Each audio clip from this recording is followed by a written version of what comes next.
جو اچھا کام اس قومی حکومت نے کیا وہ دو ہیں. پہلے نمبر پہ کہ پاکستان کو ڈیفالٹ ہونے سے بچایا جو عالمی قوتوں کے اعلی کار کر رہے تھے، اور دوسرا سب سے بڑا قوم پر احسان جو ہوا وہ جنرل فیض اور جنرل باجوہ کی منصوبہ بندی جو پاکستان پر قبضہ کی تھی اس سے پاکستان کو بچایا. اور اگر وہ کامیاب ہو جاتی تو جتنا ریئیکشن آنے والے دنوں میں پاکستانی قوم دیتی اس کا خمیازہ پاکستان نے بھگتنا تھا، ریاست نے بھگتنا تھا. مگر جو منصوبہ بندی اس کے بعد ہوئی اور وہ سلسلہ جاری ہے، یہ میں کہہ رہا ہوں کہ وہ سہولت کار فیض عام کی شکل میں ہوں یا بندیال سے ثاقب نثار کی شکل میں ہوں، وہ آج بھی کہیں نہ کہیں بیٹھ کے سازشیں کر رہے ہیں، جس کی وجہ سے مختلف اوقات میں آپ کو بری خبریں ملتی ہیں یا سننے کو ملتی ہیں. تو میں یہ کہنا چاہتا ہوں کہ اگر پاکستان کے اندر یہ جنرل فیض، جنرل باجوہ، بندیال سے ثاقب نثار تک کی منصوبہ بندی کامیاب ہو جاتی تو بدقسمتی سے پاکستان کے جو خدا نخواستہ قابض اقتدار پر ہونے کے لیے اور اپنے آپ کو یہ ثابت کرنے کے لیے کہ ہمارے بغیر یہ ریاست چل نہیں سکے گی، وہ لوگ پاکستان کو ناقابل تلافی نقصان پہنچا دیتے. یہ 16 ماہ کی قومی حکومت کا احسان ہے قوم پہ کہ انہوں نے یہ منصوبہ بندی ناکام کی. مگر آج ہی میں سوال کرتا ہوں کہ 9-10 مئی کو اگر وہ بغاوت کامیاب ہو جاتی جو کہ نہ ہو سکی، وجہ اداروں میں بیٹھے لوگ جو بندیال ٹائپ اور فیض ٹائپ اور باجوہ ٹائپ تھے، انہوں نے تو اپنے حصے کا کام 9-10 مئی کو پورا کیا. مگر ایک کریکٹر جو مرکزی کردار تھا جس نے لوگوں کو نکالنا تھا، لوگ نہ نکلنے کی وجہ سے اس عمران خان کا ایکٹ جو تھا اس کے پارٹ سے جو یقین دہانیاں تھیں عوام کو نکالنے کی، وہ نہ نکلنے کی وجہ سے وہ منصوبہ ناکام ہوا. اب میں یہ سوال کرتا ہوں کہ اگر وہ کامیاب ہو جاتے 9-10 مئی کو تو پھر پاکستان کے اداروں میں بیٹھے وہ لوگ جو ریاست سے عشق کرتے ہیں، محبت کرتے ہیں، ریاست کے لیے جان نچھاور کرتے ہیں، ان کا کیا حال ہونا تھا اگر وہ بغاوت کامیاب ہو جاتی. اور آج وہ بغاوت کرنے والے کھلے عام پھر رہے ہیں، وہ بغاوت کی منصوبہ بندی کرنے والے آزادی سے گھوم رہے ہیں، اور جو پکڑا ہوا ہے وہ جیل کے اندر اس طرح کی زندگی گزار رہا ہے کہ جیسے کلبھوشن کو بھی وہ سہولتیں نہ ہوں. تو میں پوچھنا چاہتا ہوں کہ آپ ریاست کے مخالف بھی ہو، آپ ریاست کی اینٹ سے اینٹ بجا بھی دیں، اور آج کہا جائے کہ لیول پلینگ فیلڈ ہونی چاہیے. لیول پلینگ فیلڈ کے حامی ہیں مگر سیاست دانوں کے لیے، لیول پلینگ فیلڈ پہ یقین رکھتے ہیں مگر سیاسی جماعتوں کے لیے. یہ نہیں ہونا چاہیے کہ آپ سرحد پار سے آ کر 9-10 مئی کا فیل کریں تو دہشت گرد، آپ ریاست کے اندر سے وہی فیل کریں تو آپ سیاسی جماعت کہلائیں، سیاسی لیڈرشپ کہلائیں. یہ نہیں ہو سکتا. تو میں کہنا یہ چاہتا ہوں کہ پاکستان کے اندر منصفانہ انتخابات وقت کی نہیں، ریاست کی ضرورت ہے، قوم کی ضرورت ہے. منصفانہ انتخابات پاکستان کو بھی مستحکم کریں گے، پاکستان کی معیشت کو بھی مستحکم کریں گے، اور پاکستان کے اندر ہونے والی دہشت گردی جو سر اٹھا رہی ہے اس کا بھی سر نیچے کیا جا سکتا ہے، ختم کیا جا سکتا ہے، مگر منصفانہ انتخابات کے نتیجے میں. اور یہ بھی کہتا جاؤں کہ مسلم لیگ میں تو ایک ہی نام ہے پرائم منسٹرشپ کا، وہ نواز شریف. مگر میں سمجھتا ہوں کہ دیگر جماعتیں بھی جو علاقائی جماعتیں ہیں یا نیشنل جماعتیں ہیں، وہ سب بھی نواز شریف کے تجربے، نواز شریف کے ماضی سے سبق لیتے ہوئے یا پاکستان کے موجودہ حالات میں نواز شریف کی قیادت میں علاقائی جماعتیں کام کرنے کے لیے تیار ہیں. اس لیے مت روڑے اٹکائے جائیں، مت کچھ چند سوچ لوگ اپروچ وہ اپنے فن کا جو مظاہرہ کرتے ہیں اس سے دھندلانے کی کوشش کر رہے ہیں، نواز شریف کے لیے رکاوٹیں بنانے کی کوشش خواہش رکھتے ہیں.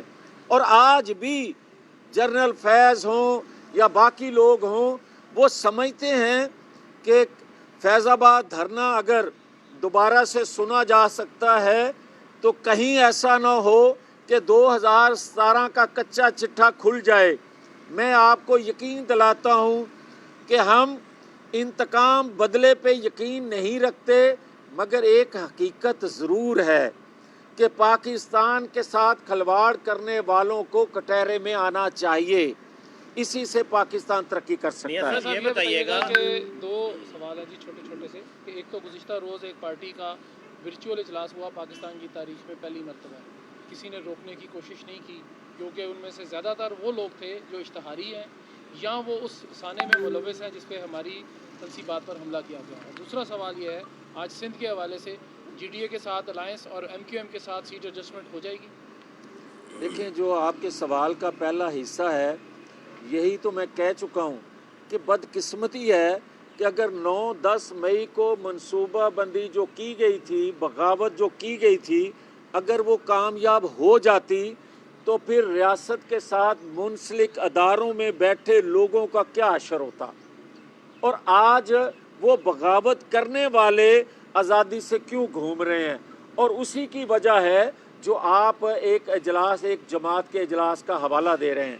جہاں تک تعلق ہے جی ڈی اے کا، ایم کیو ایم کا، تو دیکھیں اس کے لیے کمیٹیاں جماعت کے اندر موجود ہیں، اس سائڈ پہ بھی اس سائڈ پہ بھی.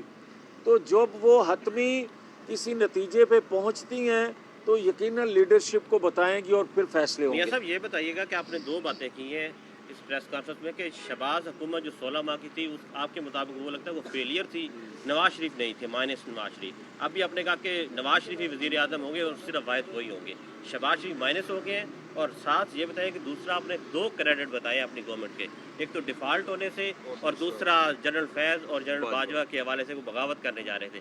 تو کیا نواز شریف یا آپ کی پارٹی ارادہ رکھتی ہے کہ اس بغاوت کا وہ مقدمہ آرٹیکل 6 جو ہے آپ کے اقتدار میں آئیں گے تو چلائیں گے؟ دیکھیں جب یہ بغاوت کی گئی تو ایک ادارے نے خود احتسابی اپنے اندر کی اور لوگوں کو سزا دی.